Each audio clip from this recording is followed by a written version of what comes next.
Now, I realize many of you would rather have a root canal than jump into financial statements. So why should we care about them? Well, let me give you some reasons. First, so that you know where to focus your actions. Second, to know for yourself how your organization is doing. Third, to be credible in conversations with leaders. Fourth, well, if you have stock options, you certainly want to understand what's impacting their value. And then fifth, to help your team understand how the company is doing. And as a result of that, to better help focus their efforts in the right direction. So understanding financial statements is important for you personally and to your company leaders. I was in Russia recently working with a $100 billion organization, and the person introducing me made the comment to the audience, if you don't have a basic understanding of the financials, you'll be fairly limited in your career. Now let me provide a little history on financial statements, and let's go back to the 1920s, also known as the Roaring Twenties, and during this time business was booming.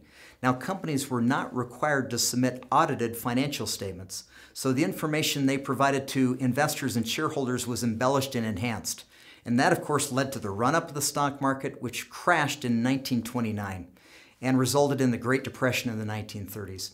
Now, in 1934, the Securities and Exchange Commission, or the SEC, began requiring companies to submit audited financial statements, and these can be found in Form 10-K. Now, the financials in Form 10-K can be found in several places. First, look on your company's website under Investor Relations, and in that section, look for SEC documents or financial statements. Second, there are many financial websites out there like Google and Yahoo. And then finally, if you're with a privately held company, if they don't want to share the financials, they don't have to, but it doesn't hurt to ask. Now, while it may seem like the three financial statements are independent and measure three separate activities, they actually are tied together, and let me show you how.